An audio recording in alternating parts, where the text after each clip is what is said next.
Welcome to Midweek News, episode 48 for October 25th, 2023. Let's get started. Microsoft now wants you to take a poll before installing Google Chrome.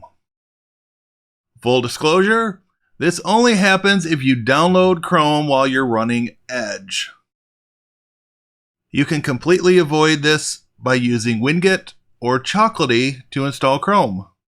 For quite some time now, when I have to bring up a new Windows 11 machine, I'll install Chrome in one of three ways: Winget, Chocolatey, or the Chris Titus debloat utility, which has an option to install Chrome, Firefox, or a few other browsers.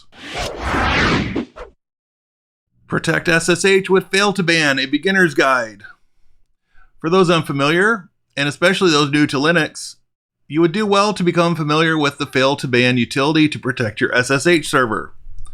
Whether you're exposing a server in your home lab to the internet or running a Linux machine in the cloud with SSH enabled, Fail2Ban is a great utility to help protect from automated brute force attacks. With a little configuration, you can also use Fail2Ban to protect FTP, SMTP, web servers, and more. The article includes installation and configuration information and is a good starting place for those new to Fail2Ban. Firefox 1.19 is available for download. You can now import some Chrome extensions if they're also available for Firefox. They have also given some new options for editing PDF files directly in the browser. If you haven't taken Firefox for a test drive lately, this is a great time to do so. How to check the firmware version on a Raspberry Pi. LinuxConfig.org has a nice walkthrough on how to check the firmware version on your Raspberry Pi and update it if you need to. Many people, especially those new to Raspberry Pi, don't think about the need for firmware updates on these little devices.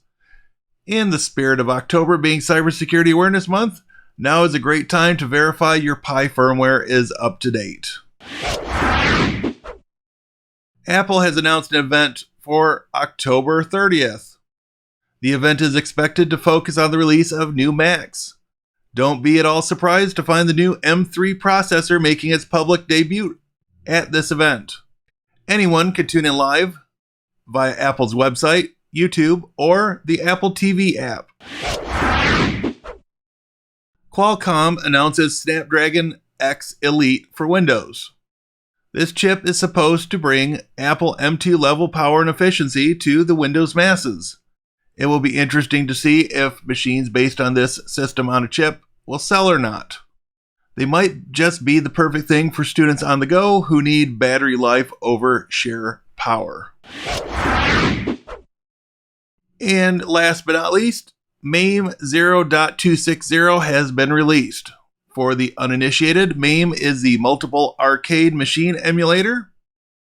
This emulator has seemingly been around forever, but still has not reached a 1.0 release. GitHub shows releases going back to 2015, but it's been around since 1997, originally starting development as an MS-DOS exclusive. And that, my friends, will bring us to the end of another Midweek News. Please like and subscribe. Thank you for watching, and I will see you in the next video. Have a great day.